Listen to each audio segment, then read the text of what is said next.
ভালো লাগে না, ভালো লাগে না। ওসব নাকা নাকা রবীন্দ্রসঙ্গীত আমার একদম ভালো লাগে না। Western music, pop, rock and roll, disco হবে তা নয়। আরে তুফান, তুই? আমি তোর বন্ধু তাই এলাম। অবশ্যই এখানে আসার একটা কারণ আছে। কি কারণ শুনি? এবার কলেজে নভেম্বর উৎসবে আমাকে নাচ গান করতে হবে, তা পার্টনার হিসেবে তোমার সাথে নাচ গান করবি। সে তো খুব আনন্দের কথা। তা কি গান করবি ঠিক করেছিস? তুই তো জানিস গুরু ছাড়া আমি কাউকে চিনি না। গুরু? সেটা আবার কি? বাংলা সিনেমার মেগাস্টার প্রসেনজিৎ। এবার কলেজে আমি গুরুর গান গাইবো। আমি হব প্রসেনজিৎ, তুই হবি আমার নায়িকা। আচ্ছা।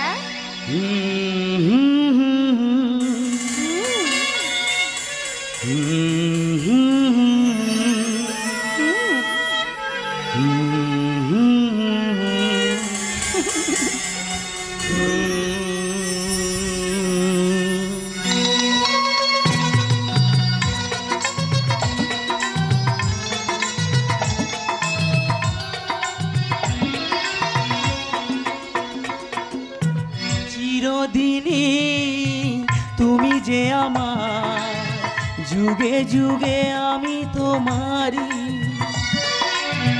আমি আছি সেই যে তোমার, তুমি আছো সেই আমারই সঙ্গী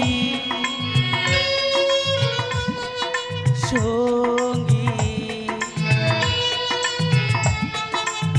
আমরা অমর সঙ্গী। শঙ্করপুর, তুমি অসময়ে আমার বাড়িতে? না এলে জানতেই পারতাম না যে মিথ্যে প্রেমের নাটক করে তুমি আমাকে ফাঁসি ওই ছেলেটার সঙ্গে প্রেম করে যাচ্ছ। আরে না দাদা, আপনি ভুল করছেন। এখানে আপনি অরিজিনাল আর আমি ডুপ্লিকেট। ডুপ্লিকেট? হ্যাঁ, মানে আমি ওই সেক্সির সাথে আপনার প্রক্সি দিচ্ছিলাম। তার মানে? ও হলো তুফান, আমার কলেজের বন্ধু। আসলে কলেজের নবীনবরণ উৎসবে আমরা একটা নাচ গান করবো, তারই রিহার্সাল দিচ্ছিলাম। ও তাই বলো, আমি তো প্রথমে ভয় পেয়ে গিয়েছিলাম। আরে না দাদা, আপনি একদম নিশ্চিন্ত থাকুন। ওই সেকেন্ড হ্যান্ড মালের ওপর আমার কোনো ইন্টারেস্ট নেই। তবে হ্যাঁ, ওই বিয়ের পর যদি বাচ্চা কাচ্চা না হয় আমায় বলবেন, আমি আছি এসব ব্যাপারে সিদ্ধ হস্ত। তুফান! চেঁচাসনি চেঁচাসনি। আরে মানুষের উপকার করে মানুষের ধর্ম, বুঝলি? তা ভাই এইরকম উপকার তুমি আর কতজনকে করেছো? হ্যাঁ, অনেকে করেছি। এই তো কয়েকদিন আগে বান্ধবী এসে বলে সে মা হতেছে, আমি দিলাম। ওই বিয়ের আগে একটা বাচ্চা হলো, আর বিয়ের পরে একটা বাচ্চা। বিয়ের আগে বাচ্চা? হ্যাঁ, ওই বিয়ের আগেরটা মানে প্রিপেড, আর বিয়ের পরেটা পোস্ট পেড। দুটোই তো আমার দোকান থেকে রিচার্জ হয়েছে। ওর কথা কিছু মনে করো না, আসলে ফাজলামি চ্যাংড়ামি করে তোর বরাবরের অভ্যেস। তবু তো ভালো আমি চ্যাংরামি করি। স্কুলের বাচ্চা শিশুদের খাবার ওই মিড ডে মিলের ডিম চুরি করে শুধু নুন মিশিয়ে আমি ভাত খাওয়াই না, আমি ভাত খাওয়াই না। তুই থাম দেখি। এবার বলো তো সংকল্প, ওই পাগলটার কোনো খোঁজ পেলে? না, থানা থেকে শুরু করে ভবানী ভবন সব জায়গাতে দৌড়দৌড়ি করেছি, কিন্তু তার কোনো খোঁজ পাই। তাহলে কি হবে? আমি তো তাই ভাবছি, ওকে খুঁজে না পেলে আমাদের প্রপার্টির ভাগাভাগির কোনো কিনারাই হবে না। তোমার বাবা যেইভাবে ডোবাবে সেটা আমি ভাবতেও পারিনি। এই প্রগতি কাজে শুনলাম আপনার ছোট ভাই নাকি পাগল এবং সে এখন ফেরার। তো আপনি চাইলে আমি পাগল সেজে আপনার ছোট ভাইয়ের প্রক্সিও দিতে পারি। পাগল সেজে তুমি আমার ছোট ভাইয়ের প্রক্সি দেবে? আলবাত আলবাত, আসলে যেখানে যে মানুষটা থাকে না আমি তারই প্রক্সি দিতে পারি। এই তো কয়েকদিন আগে যখন ডাক্তাররা ধর্মঘট করলো, আমি তো মেডিকেল কলেজে গিয়ে ডাক্তার সেজে প্রক্সি দিয়ে রুগীও দেখলাম। তুই রুগী দেখলি? আরে শুধু দেখিনি, আমি না রুগীকে ভালো করে দিয়েছি। তাই নাকি? তবে আর বলছি কি, আমি হাসপাতালে গিয়ে ডাক্তারের চেম্বারে বসেছি, শুনলাম ওই ডাউন ট্রেনের ধাক্কাতে দুজন একসাথে কাঁটা পড়েছে, একটা মানুষ আর একটা গরু।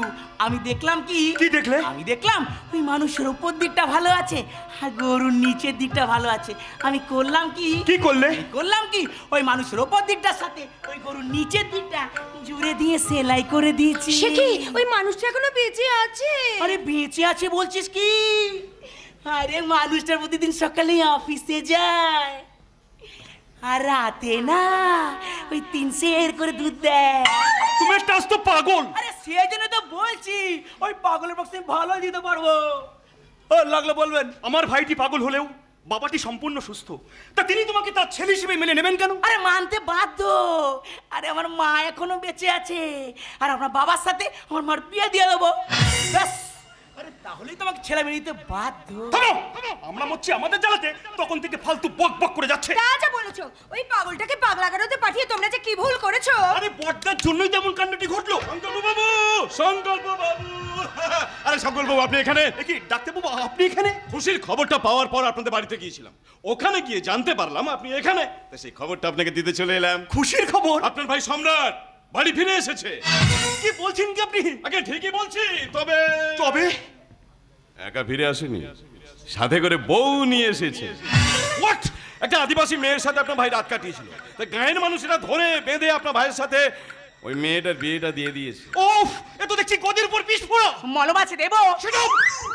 এবার কি হবে সংকল্প? তোদের কি হবে সেটা জানি না, তবে এবার মুখার্জি বিলায় কুরুক্ষেত্র শুরু হবে। কুরুক্ষেত্র, কুরুক্ষেত্র।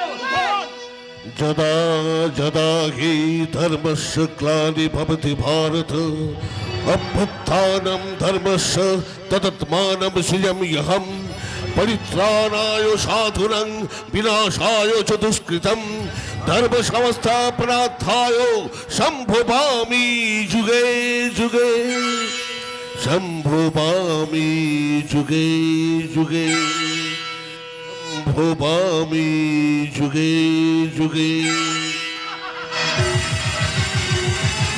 ও বাবা, বাবা হালকা করে বাইটাকে মাথায় তুলেছিস কেন? জানো বাবা জানো, পাড়ার লোকেরা বলা বলি করছে, শুনলাম আমার ছোট ভাই সম্রাট নাকি বাড়ি ফিরে এসেছে। হ্যাঁ, উহ, কথাটা শুনে আমার যে কি আনন্দ হচ্ছে তা আমি তোমাকে বলে বোঝাতে পারবো না। ও বাবা, বাবা তুমি বিশ্বাস করো বাবা। বিশ্বাস? বড় খোকা, বিশ্ববরেণ্য অভিনেতা ছবি বিশ্বাস মারা যাবার পর থেকে এই বাঙালির মন থেকে বিশ্বাস শব্দটা বড় মলিন হয়ে গেছে। এরপরেও তুই আমাকে তোকে বিশ্বাস করতে বলছিস? তুমি যে কি বলো না বাবা, সম্রাট আমার ছোট ভাই। আমরা তোর কাছে আগুন নেবা চাই। বাবা প্রথমে তুই চেয়েছিলিস সম্রাট যাতে পাগলা গারদেই মারা যায়। যেদিন থেকে আমি আমার সমস্ত সম্পত্তি সম্রাটের নামে লিখে দিয়েছি, সেদিন থেকে ও তোর চোখের মনি হয়ে গেছে। ও তোরা পারিস বল? না বাবা না, বাবা বাবা তুমি বিশ্বাস করো, এবার আমি নিজেকে একদম পাল্টে ফেলবো। আমি সৎ হয়ে বুকে সততাকে নিয়ে মানবতাকে পকেটে ভরে মনুষ্যত্বকে জড়িয়ে ধরে আমিও তোমায় দেখিয়ে দেব বাবা যে আমি বড় দাদা হয়ে ছোট ভাইকে খুন করতেও পারি। না মুখ ফুসকে ওই খুন শব্দটা বেরিয়ে গেছে, আসলটা হলো আমি বড় দাদা হয়ে ছোট ভাইকে ভালোবাসতেও পারি। হাতে যে হিরে পায়, কয়লা নিয়ে সে বেশি ঘাটাঘাটি করে না স্বদেশ। তোর ভালোবাসায় আর তার প্রয়োজন নেই। সম্রাট এখন বাহার ভালোবাসা পেয়েছে। বাহা, আহা কি মিষ্টি নাম। জানো বাবা জানো, পাড়ার লোকেরা এও বলা বলি করছে আমার ছোট ভাই সম্রাট নাকি বিয়ে করে বাড়ি এসেছে। হ্যাঁ, মেয়েটা ভারী মিষ্টি। আমার খুব পছন্দ ও হয়েছে। বাবা, বাবা তোমার যখন পছন্দ হয়েছে তখন আবারও হবে। হাতে অনেকগুলো ধর্ষণ জমা হয়ে গেল, একটা একটা করে সরাতে হবে। লাইনে ছিল মেজ বৌমা, এসে ঢুকলো ছোট বৌমা, সব কটাকে একসঙ্গে খাবো। কিছু বলছেন স্বদেশ বাবু? তোমাকেও খাবো। না মানে খাওয়াবো খাওয়াবো। আসলে আমার ছোট ভাই বিয়ে করে বাড়ি এসছে তো, তাই আমি ঠিক করেছি গ্রামের সবাইকে নিমন্ত্রণ করে খাওয়াবো। হ্যাঁ সে তো ঠিকই, সে তো ঠিকই। স্যার স্যার একটা অনুষ্ঠান করা দরকার, এতে বাহাও খুশি হবে। বেশ তো, একটা ভালো দিন দেখে তুমি অনুষ্ঠানের আয়োজন করো। লাই রে বাপ লাই, ওসব শহরের মানুষগুলাকে খাইয়ে টাকা নষ্ট করে কোনো লাভ তো লাই। তার চেয়ে বরং ও টাকাগুলা তুই দান করাই দে। দান করে দেব, কিন্তু কাকে দান করে দেব? কিনে যে কাশ্মীরের বর্ডারটাতে দাঁড়ায় ফৌজিগুলা জঙ্গিদের হাতে নিজের প্রাণটা দিচ্ছে, ওদের পরিবারকে দানটা করাইন দে। বাহ! ওদের পরিবারের আশীর্বাদে মোর স্বামীটা ভালোটা হয়ে যাবে রে। ওরে মা, তোকে যতই দেখছি ততই আমি মোহিত হয়ে যাচ্ছি রে মা, আমি মোহিত হয়ে যাচ্ছি। পারবি মা, পারবি, তুই পারবি আমার ছোট ছেলে সম্রাটকে সুস্থ করে তুলতে পারবি। মা গো মা, এসেই দেখছি ছক্কা মারতে শুরু করে দিয়েছো। তুমি তো দেখছি সেঞ্চুরি না করে মাঠ ছাড়বে না মরণ দশা। আপনি আবার কে বটে? উনি তোমার স্বামীর বর্দা, তোমার ভাসুর। ও বট ঠাকুর, হ্যাঁ। তা আপনি যেন কি বলছিলেন সেঞ্চুরি টেঞ্চুরি? হ্যালো, হ্যাঁ সেঞ্চুরি। ক্রিকেট খেলাতে সেঞ্চুরি হয় জানো না মরণ দশা? ক্রিকেট তো শহরের বড় লোকগুলা খেলে বট ঠাকুর, মু তো গ্রামের বেটি, মু খেলি কাবাডি। বউ ও বউ, বউ তুমি কই গো? এই তো আমি। এই তোকে না বললাম চোখ তো বন্ধটা করে ঘুমক বটে? তুমি আমার মাথায় হাত না বুলিয়ে দিলে আমার দিয়ে ঘুমাতে না। ভাই, আমার ছোট্ট ভাই। ধ্যাৎ, এই, আমাকে মেলো না। আরে আরে উনি তোকে মারতে যাবে কিনে, উনি তো তোর বড়দা। ওই তো আমাকে বলে মার বেকলাই এখন তো মুখ ঘরটাতে চলেইছিলা। সম্রাট, সম্রাট, এখন থেকে তোমার বউ সব সময় তোমার পাশেই থাকবে, আর তোমাকে এবারে কেউ মারবে না। সত্যি বলছো? আমাকে আর কেউ মারবি না? মার বেকলাই এখন থেকে তোর গায়ে যে হাত দেবে তার হাত আমি ভেঙে দেব। ভরে গেল রে মা, তোর মুখের কথা শুনে আমার প্রাণটাও ভালো হয়ে গেল। এখন যদি সাবিত্রী থাকতো তাহলে ভীষণ খুশি হতো। গঙ্গা গঙ্গা, এবার থেকে আমি নিশ্চিন্তে আমার কারখানার কাজ দেখাশোনা করতে পারবো। ঠিক বলেছেন স্যার, দিন স্যার দিন এই সংসারের চাবিকাঠি আপনি বাহার হাতে তুলে দিন। না না না না না, মরণ দশা। ও বাচ্চা মেয়ে, চাবি হারিয়ে ফেলবে। ও চাবি যেমন আমার কাছে আছে তেমনি থাক। না স্বদেশ, তোর কাছে থাকবে না। তুই যদি বিয়ে করতিস তাহলে চাবির গোছাটা বড় বৌমার হাতেই থাকতো। তা যখন হয়নি তখন চাবির গোছাটা এই লক্ষ্মী প্রতিমার হাতে তুলে দে। না বড়দা, বাবার কথাই ও চাবি ওর হাতে তুলে দেবেন না। দুদিন পর মেজো বউ এই বাড়িতে আমি আসবো, তখন নাই চাবির গোছাটা আমার হাতেই তুলে দেবেন। তুমি কি মনে করেছেন আপনি যা ইচ্ছে তাই করবেন? পুরো ভম একটা। ও গঙ্গা পিসি, শেওড়া গাছের পেতনিটা কে বটে? হ্যাঁ, উনি তোমার স্বামীর মেজদা, আর ও আমার হবু স্ত্রী। ও স্ত্রী, স্ত্রী। তাই এখনো তো বিয়েটা হয় নাই। ইস মেঘো কি ভাষা, অশিক্ষিত গেও মূর্খ। অবশ্য পাগলটার কপালে এর চেয়ে ভালো আর কিছু জুটতো না। কেমন গাইয়াদের মতো শাড়ি পরেছে দেখো। শাড়ি পরবো কি লাই তো কি পরবো? তোর মতো গামছা তো জারাই শ্বশুর বাড়িতে আসবো। প্রগতি, ও শাড়ি পরেছে বলেই সেই শাড়িতে আঁচল আছে। এই সংসারের চাবিকাঠি সেই আঁচলেও বেঁধে রাখতে পারবে। তোমার তো আঁচলই নেই, চাবিকাঠিটা বাঁধবে কোথায়? শুনছো, ওই বাইরের মেয়েটা সবার সামনে আমাকে অপমান করে যাচ্ছে, আর তুমি কিছু বলবে না? এই একটুখানি আগে বাপটাকে বুড়ো ভামটা বলে তুই তো অপমান করলি, তা তোর তো এখনো বিয়েটা হয় নাই। তুই যদি বাইরের মেয়ে হয়ে বাপটাকে অপমান করতে পারিস, তাহলে গঙ্গা পিসিও বাইরের মেয়ে হয়ে তোকে অপমান করতে পারে। ইংরেজিতে মুখে গালি তো দিস লাই রে, তাহলে মু তোকে বাদরি কুত্তি ঢেমনি বলে এমন গালি তো দিব না। অন্নপ্রাশনের ভাত একদম পরমান্নে বেরিয়ে আসবে। হ্যাঁ বাবা, বাবা আমি এই ছোটর বিয়ে মানি না। ছোটর বাবা যখন এই বিয়ে মেনে নিয়েছে তখন তুই মানলি কি না মানলি এতে আমার কিছু যায় আসে না। মেজে খোকা, ও বউ, জানো আজ না অনেক দিন পর আমার এ বাড়িতে ঘুম পাচ্ছে। আমার আমার মা মারা দেওয়ার মরতে গেলে এ বাড়িতে কেমন যেন একটা বিষাক্ত হওয়ার গন্ধ আমি পেতাম বউ, কিন্তু আজ আজ কেমন ধূপ ধুনের গন্ধ পাচ্ছি বউ। পাবি তো ছোট খোকা, ওরে পাবি তো।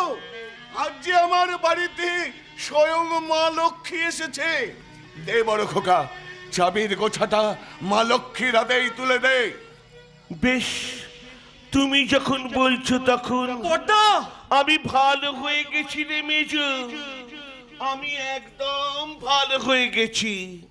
ও ছোট বৌমা, ছোট বৌমা, হ্যাঁ বলে শোনো না, বলছিলাম কি এই চাবির গোছাখানা আগলে রেখো কেমন?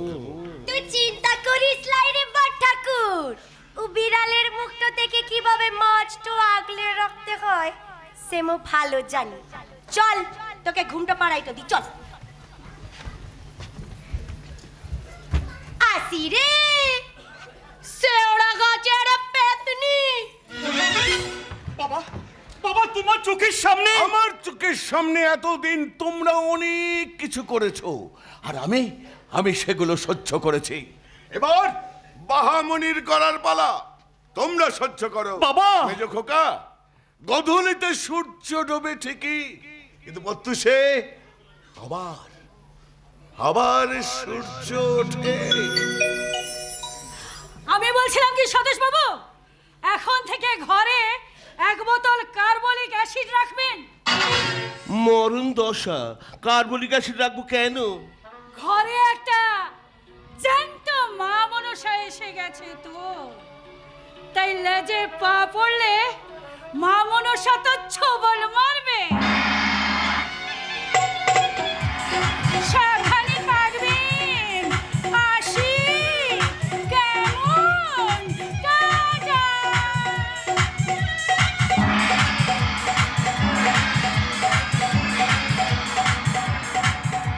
বড়দা বড়দা, বাড়িতে এসব হচ্ছেটা কি? ওই মেয়েটাকে বৌমা হিসেবে মেনে নিয়েছি। মালটা ভালো, গায়ে কেমন মাটির সোদা সোদা গন্ধ আছে। তাহলে কি কাল থেকে আমাকেও গায়ে মাটি মেখে আসতে হবে?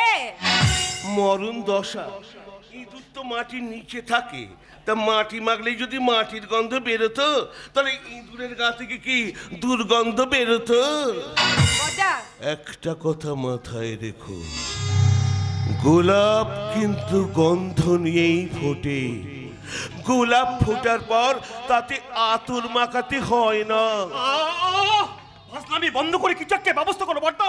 ওই মেয়েটাকে ওই মেয়েটা আমাদের শত্রু নয় রে মেজ, বরং ওই মেয়েটা তো আমাদের উপকারই করেছে। ওই পাগলটাকে পাগলা গারদ থেকে বাড়ি ফিরিয়ে এনেছে। আমাদের প্রধান শত্রু হলো আমাদের বাবা। বাবা হ্যাঁ, মাননীয় ভারত ভূষণ মুখার্জি।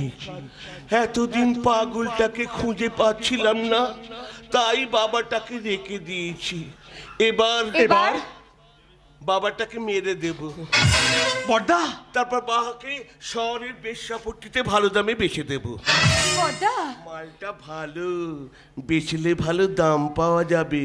মরণ দশা, তোমাদের বউ ভাতের খরচাটাও উঠে আসবে। আর তারপর ওই পাগলটাকে তা বাবাটাকে মারবি কেমন করে? যা করার আমি করব। ওরে, সবাই জানবে বাবাকে মেরেছে বাহার। ওরে ভাই, আমি চাণক্যকে আমার মাথার মধ্যে পুষে রেখেছি, শকুনিকে রেখেছি আমার কলজের মাঝখানে, আর কংস দোল খাচ্ছে আমার পাকস্থলীর দোলনা। নৃশংসতার আর এক নাম হলো স্বদেশ। স্বদেশ মুখার্জি।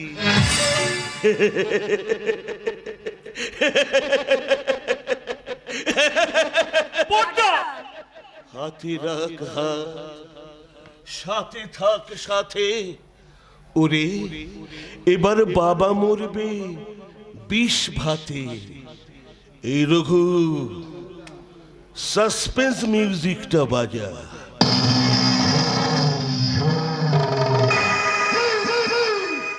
এবার আমি হাসবো।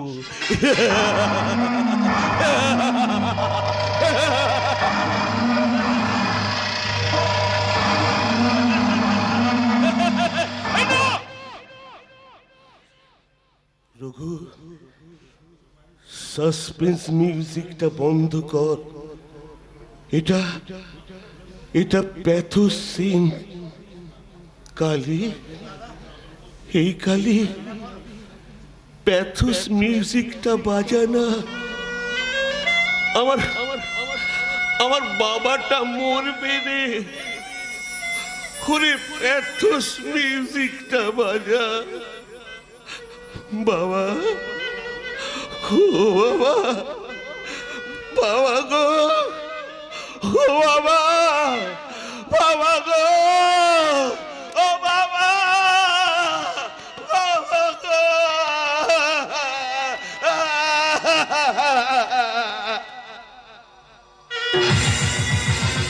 ছাড়বে গেলাই, ছাড়বে গেলাই, ছাড়বে গেলাই, মু যতই উড়ে ভোলার চেষ্টা করি না কেন, এই মনটা ওকে ছাড়বে গেলাই। ওই সন্ধ্যার লিগে প্রীতির বাসা বাজছে মনে, আর সেই মনটাকে শেষ করার লিগে মু মন্ত্র খাচ্ছি রে বাবু, মু মন্ত্র খাচ্ছি।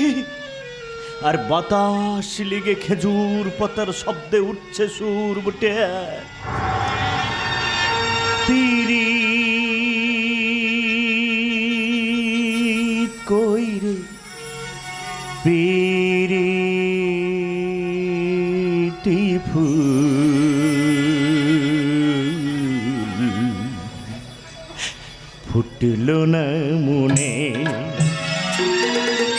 পাই না ভিবে সন্ধ্যাকে ভুলেব কেমনে,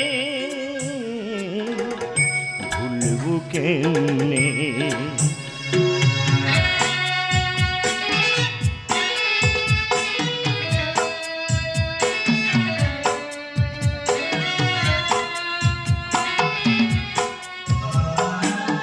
মনের কোথায় শুনবে ক্লাইয়া, জ্বলছে আগুন বুকে করি হাহাকার। মনের কোথায় শুনবে ক্লাইয়া, মনের কোথায় শুনবে ক্লাইয়া, জ্বলছে আগুন বুকে করি হাহাকার। সন্ধ্যা সন্ধ্যা এ সন্ধ্যা, হায় রে বুকে মনে জ্বালায়, হায় রে বুকে মনের জ্বালায়, যাবে না ব্যথা জীবনে। সুন্দর তোকে ভুলবো কেমনে, তোকে ভুলবো কেমনে, তোকে ভুলবো কেমনে সুন্দর, তোকে ছাড়া যাবো বাঁচবে গেলাই। আসুন আসুন আসুন কর্তা আসুন, এই হলো আমাদের গাঁ।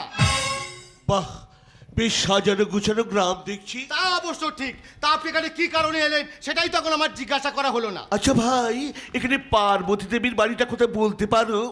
ও, আপনি পারো কাকির বাড়ি যাবেন? পারু কাকি? আপনি তাকে খুঁজছেন, আমরা সবাই তাকে পারো কাকি বলি ডাকি। দেখো দেখে কাণ্ড, এতখানি বেলা হয়ে গেল, তোর সঙ্গে গল্প করতে করতে আমি একেবারে ভুলে গেছি যে গরু দুটোকে এখনো জামনা দেওয়া হয়নি। কর্তা, বলো ভাই। মেঘনা চাইতেই জল, আপনি যাকে খুঁজছেন সেই দিকে আসছে। আচ্ছা। পারো কাকি, ও পারো কাকি, কি হলো রে, কি হলো, এত হাঁক ডাক কিসের? এদিকে এসো, ওই লোকটা তোমায় খুঁজছে। কে কে আপনি?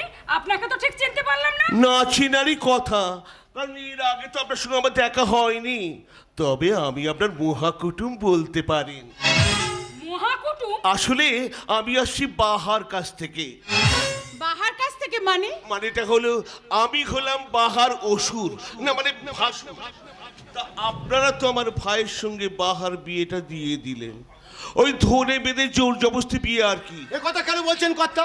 আপনার ভাই সম্রাট ওই বাহার সঙ্গে রাত কাটিয়েছিল বলে গ্রামের লোক সবাই মিলে। মরণ দশা, রাত কাটালেই ধরে বেঁধে বিয়ে দিয়ে দিতে হবে? শহরে তো কত মেয়ে কত পরপুরুষের সঙ্গে রাত কাটায়, রাত কাটিয়ে মা পর্যন্ত হয়ে যাচ্ছে। কই তাদের থেকেও ধরে বেঁধে বিয়ে দিচ্ছে না? এটা শহর নয় স্যার, এটা গ্রাম। ঈশ্বরচন্দ্র বিদ্যাসাগরের মা ভগবতী দেবী ছিলেন মেদিনীপুর জেলার একটি গ্রামের মেয়ে, আর তিনি গ্রামের মেয়ে ছিলেন বলে মা হয়ে জন্ম দিয়েছিলেন ঈশ্বরচন্দ্র বিদ্যাসাগরকে। নেতাজি সুভাষচন্দ্র বসুর মা প্রভাবতী দেবী ছিলেন উড়িষ্যার একটি গ্রামের মেয়ে, আর তিনি গ্রামের মেয়ে ছিলেন বলে মা হয়ে জন্ম দিয়েছিলেন নেতাজি সুভাষচন্দ্র বসুকে। বিখ্যাত অর্থনীতিবিদ নোবেল পুরস্কার প্রাপ্ত অমর্ত্য সেনের মাও ছিলেন গ্রামের মেয়ে। গ্রামের মেয়ে ছিলেন বলেই তিনি জন্ম দিয়েছিলেন শ্রী অমর্ত্য সেনের মতন কৃতি পুরুষকে। স্যার, গ্রামের মেয়েরা বিয়ে করে মা হয় বলেই তাদের গর্ভে বিদ্যাসাগর, নেতাজি সুভাষ আর অমর্ত্য সেনরাই আসে। আর শহরের মেয়েরা বিয়ে না করে মা হয় বলে ওই রেল লাইনের উপর থেকে সদ্যজাত সন্তানকে নদীর জলে ফেলে দিতে হয়। সেই সন্তানটা বিদ্যাসাগর কিংবা নেতাজি সুভাষ হয় না স্যার, হয় না। বাহ, অপূর্ব, অসাধারণ। তোমার কথাগুলো শুনে মনটা ভরে গেল। তুমি নিশ্চয়ই সন্ধ্যা। আপনি ছিলেন কি করে? বাহার মুখে ওর অনেক কথা শুনেছি। আসলে বাহা এখন আমাদের বাড়ির বউ। তা ও ছোটবেলা থেকে যেখানে মানুষ হয়েছে সেই মানুষজনগুলোকে আমি একটু বাজিয়ে নিচ্ছিলাম। আপনি জানেন, এই কদিনে না বাহাকে আমি আমার ছোট বোনের মতো ভালোবেসে ফেলেছি। ও আমাদের সংসারে বাহামণি থেকে একেবারে মধ্যমণি হয়ে গেছে। কিন্তু বিয়েটা এমনভাবে হলো যে ছেলের বাড়ির লোকের সঙ্গে মেয়ের বাড়ির লোকের আলাপই হলো না। তাই বাহার কাছ থেকে ঠিকানা নিয়ে আমি আপনাদের সঙ্গে আলাপ করতে চলে এলাম। এ তো ভালো কথা, যাই কথাটা গ্রামের 5 জনকে আমি জানিয়ে আসি। বাহার আপনজন বলতে ছিলাম একমাত্র আমি। হ্যাঁ, খুব খুব ছোটবেলায় বেচারি মা বাবাকে হারিয়ে ফেলে, আর সেই থেকে আমি মানুষ করেছেন, বলেছে বাহা আমাকে সব বলেছে। আপনি যেমন ওর মায়ের মতন, আবার দেখুন না আমি ওর দাদার মতন। তবু বাহাটার জন্যে আমার খুব কষ্ট হয়। কষ্ট হয়? হবে না? এত ভালো মেয়ে, অথচ আমাদের সংসারে ওর কোনো সম্মানই নেই। এসব কি বলছেন আপনি? কেন কেন, ওকে তো আমি ঘর কন্যা সব কাজ শিখিয়ে দিয়েছি। তা তো করছে। এখানে যেমন বউঝিরা সকাল বেলায় ঘুম থেকে উঠে তুলসী তলায় গোবর জল দিয়ে নিকোয়, বাহাও ঠিক সকাল বেলায় ঘুম থেকে উঠে আমাদের সমস্ত বাথরুম পরিষ্কার করে, তারপর আমাদের সবার জন্য চা বানায়। আমি বাজার থেকে বাজার করে আনলে কুটনো কুটে রান্না বান্না করে আমাদের খেতে দেয়, বাসন মাজে, ঘর মোছে, তারপর ধরুন স্বামীর সেবা, শ্বশুর মশাইয়ের সেবা, একা হাতে সব সামলায়। তবু বাহাটার মনে খুব কষ্ট। আসলে পাড়া প্রতিবেশীরা খুব গঞ্জনা দেয় তো, আর বাবাই বা কজনের মুখ আটকাবে বলুন? গঞ্জনা দেয় কেন? আসলে বাহা যখন বিয়ে হয়েও বাড়িতে গেল তখন তত্ত্ব মানে পণ, দান সামগ্রী, সোনার গয়না টয়না কিছুই তো নিয়ে যায়নি। কিন্তু আজকের দিনে পণ দেওয়া আর নেওয়া দুটোই তো অপরাধ। জানি তো। তাছাড়া আমাদের লাগবেটা কি? আমাদের টিভি আছে, খাট বিছানা আছে, ফ্রিজ আছে, এসি আছে, বাসনপত্র আছে, আলমারি আছে। তাহলে ওই যে যদি বাহাটার জন্যে একটু হাতের, একটু কানের আর একটু গলার কিছু দিত তাহলেই হতো। তা আমি তো দাদার মতো দিয়েছি। একজোড়া রূপোর তোড়া আমি দিয়েছি, কিন্তু নতুন বউ রূপো পড়বে সেটা তো আর ভালো দেখায় না। তাই পাড়া প্রতিবেশীরা, পাড়া প্রতিবেশীর কথায় বাড়িতে বয়ে আপনি কথাটা বলতে এসেছেন। না স্যার না, আমার মনে হচ্ছে কাজটা আপনি একটু ভালো করেন না। রে সন্ধ্যা, উনি ঠিকই করেছেন। এখনো সমাজ সংস্কার বলে কিছু তো একটা আছে।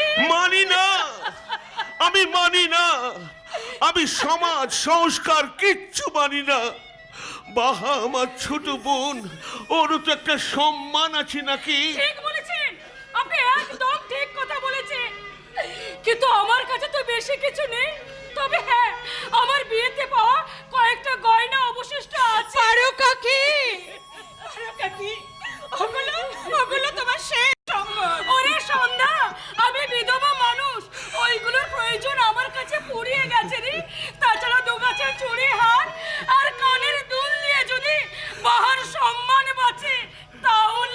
না, এভাবে নিঃস্ব হয়ে সব কিছু দিয়ে দেওয়াটা আমার ভালো লাগছে না। না না, আমার কথা একদম ভাববেন না, একদম ভাববেন না।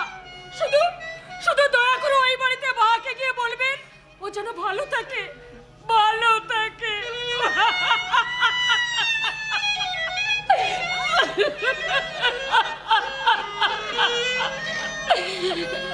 হ্যাঁ হ্যাঁ, আপনি সন্ধ্যার সঙ্গে কথা বলুন, আমি এক্ষুনি গয়নাগুলো নিয়ে আসছি, এক্ষুনি নিয়ে আসছি, এক্ষুনি।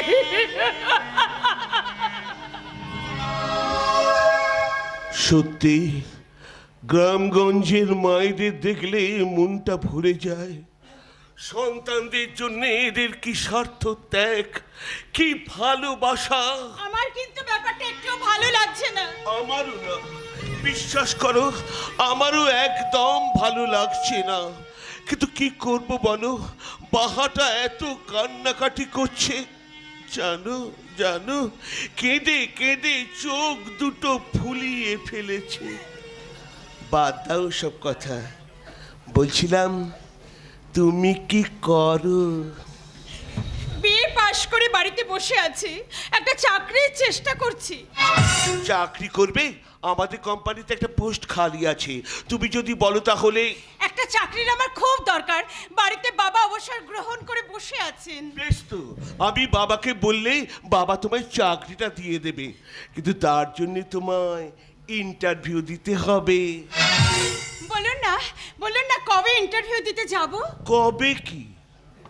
আজ এখানে আমার কাছে ইন্টারভিউটা দিয়ে দাও, আর কাল থেকে চাকরিতে জয়েন করো। এখানে ইন্টারভিউ? হ্যাঁ, বলছিলাম যে পার্বতী দেবীর রাস্তা তো বেশ কিছুক্ষণ সময় লাগবে, ততক্ষণে আবার ইন্টারভিউটা নেওয়া হয়ে যাবে।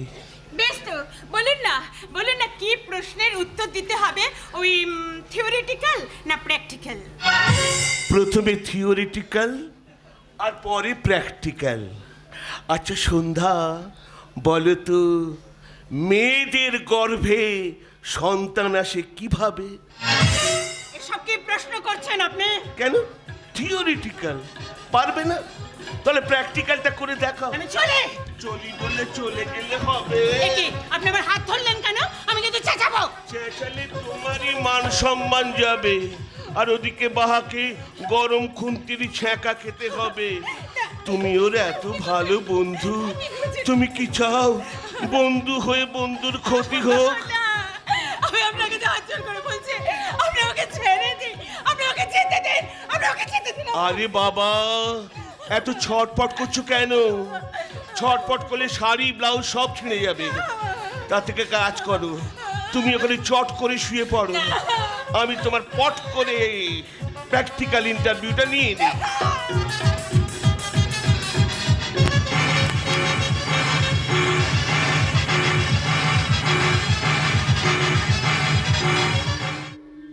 ভালো, বেশ ভালো, গায়ে কেমন মাটি সোদা সোদা গন্ধ।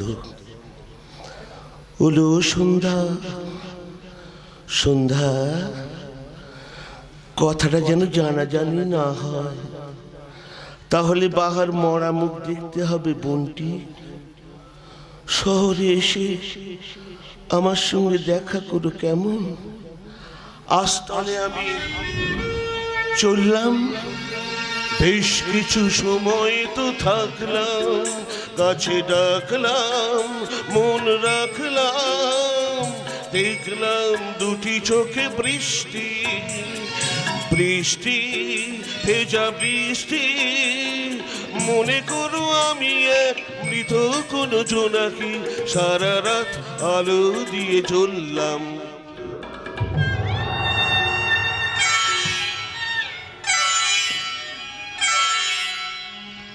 চললাম এক গুচ্ছা রজনী গন্ধা হাতে নিয়ে বললাম, চললাম চললাম চললাম।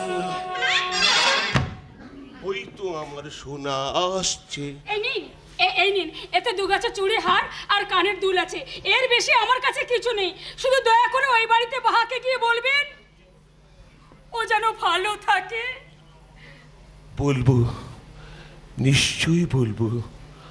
আজ তাহলে আমি আসি। হ্যাঁ কিন্তু সন্ধ্যা কোথায়? সন্ধ্যা বাড়ি চলে গেছে। ও আমিও যাই, হ্যাঁ। ট্রেন ধরতে হবে। মা গো মা, কি ভিড় হয়। থাক। চললাম।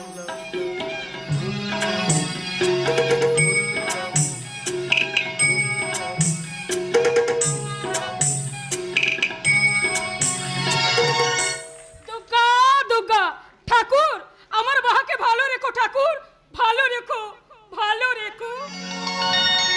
করে হরি, তুই যে বললি বাহামণি শ্বশুর ঘরের লোক এই গাছতলাতে আছে ওটা? আরে এখানেই তো ছিল, তাহলে মনে হয় কথা বলে বাড়ি চলে গেছে। এই তো মোর সন্ধ্যার গুলোর আওয়াজ। সন্ধ্যা সন্ধ্যা সন্ধ্যা, তুই কোথায় বটে? সন্ধ্যা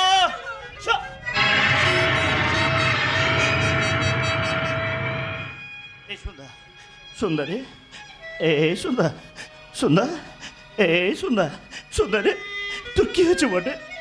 একটিবার কথা বল না বটে। এই সন্ধ্যা, সন্ধ্যা একটিবার কথা বল না বটে। এই সন্ধ্যা, সন্ধ্যা কথা বল বটে। সন্ধ্যা কথা